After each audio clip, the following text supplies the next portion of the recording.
Hello students, हम लोगों ने पिछली क्लास में प्रश्नावली 1.3 के 4 सवालों को सीखा था। आज 5वां सवाल है, इसको सीखते हैं।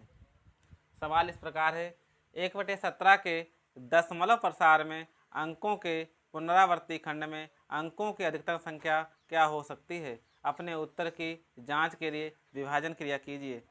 छात्रों, विभाजन क्रिया का मतलब होता है भाग देना। दशमलव प्रसार में अंकों के पुनरावर्ती खंड में अंकों की अधिकतम संख्या, इसका मतलब होता है भागफल में जितने भी अंक आए उनको, कितने अंक आए उनको गिनना है। 17 को 1 से भाग देना है।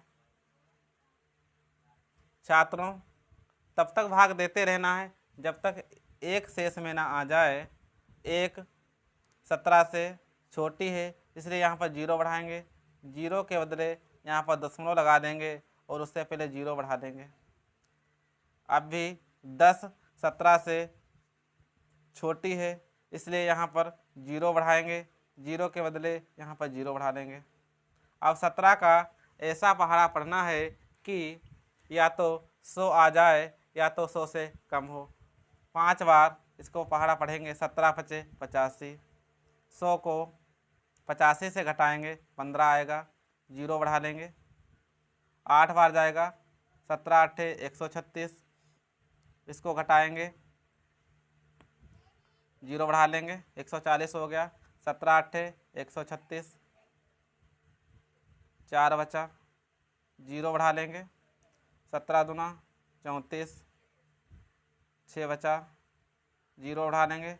17 तियाँ 51, 9 बचा, 0 बढ़ाएंगे। 17 पचे 85, 5 बचा, 0 बढ़ा लेंगे। 17 दूना 34, 50 को 34 से घटाएंगे तो 6 16 बचा, 0 बढ़ा लेंगे, 160 हो गया। 17 नेमा 153, घटाएंगे 7 बचा, 0 बढ़ा लेंगे। 17 चक्कू 68, घटाएंगे 2 बचा, 0 बढ़ा लिया। 17 एक कम 17, 3 बचा, 0 बढ़ा लेंगे। 17 एक कम 17, 13 बचा, 0 बढ़ा लेंगे, 130 हो गया। छात्रों, इसको ऊपर लिख लेंगे, नीचे आएगा नहीं। 130 ऐसा पहाड़ा पढ़ना है, या तो 130 आ जाए या तो इससे कम रहे। तो 17 सत्ते 119 होता है, घटाएंगे 130 से 119, 1 110 हो गया। 17 छंग 102, घटाएंगे 8 बचेगा, 0 बढ़ा लेंगे। 17 चक्कू 68, 4 बार जाएगा, घटाएंगे यहाँ पर 2, 12 आ गया, 0 बढ़ाएंगे 120। ऐसा पहाड़ा पढ़ना है, या तो 120 आ जाए या तो इससे कम हो। 17 सत्ते 119, 1 बचा। छात्रों, यहाँ पर यह ध्यान देना है कि 1 से शुरू किया गया भाग शुरू किया गया था, यहाँ पर 1 वापस आ गया। इसका मतलब है कि संख्याओं की पुनरावृत्ति होनी शुरू हो जाएगी। फिर से 0 5 8 8 2 3 5 2 9 4 1 1 7 6 4 7 आनी संख्याएं शुरू हो जाएंगी। इसका मतलब इस संख्या पर बार का निशान लगा लेंगे और यहाँ पर अंकों को गिनेंगे। 1 2 3 4 5 6 7 8 9 10 11 12 13 14 15 16। भागफल में 16 अंक आए हैं, तो यहाँ पर नीचे लिख लेंगे। अतः भाग देने पर 16 अंकों के बाद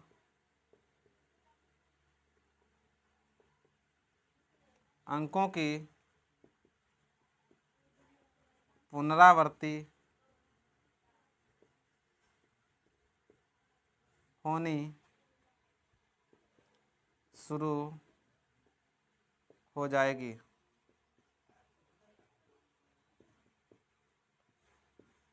छात्रों, अगले सवाल पर आते हैं।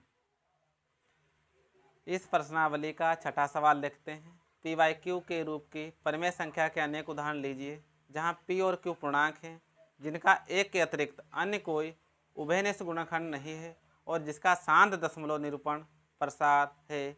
क्या आप यह अनुमान लगा सकते हैं कि q को कौन सा गुण अवश्य संतुष्ट करना चाहिए? छात्रों, पी वाई क्यू के रूप में परिमेय संख्याएं लेंगे। हर में 0 नहीं होना चाहिए।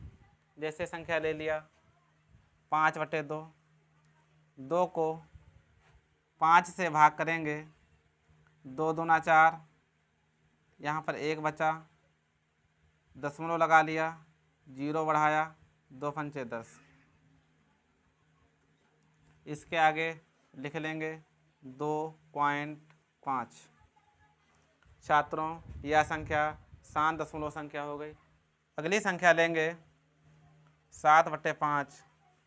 इसको भी 5 को 7 से भाग करके देखेंगे।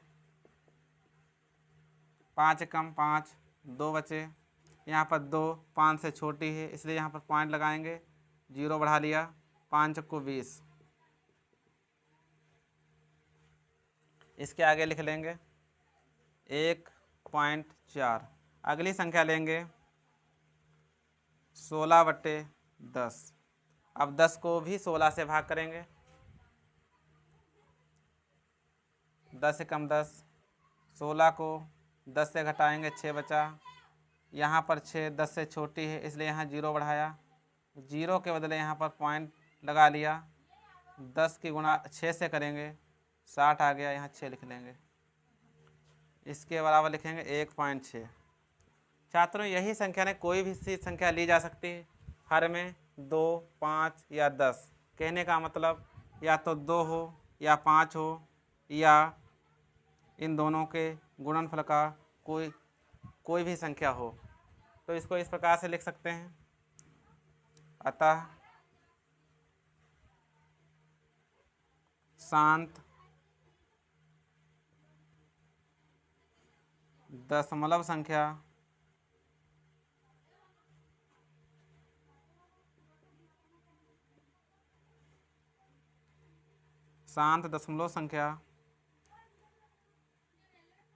परिमेय संख्या तब होगी जब हर में 2 या 5 अथवा इनका गुणनफल 10 या ये दोनों हों। अगली वीडियो में अगला सवाल देखेंगे।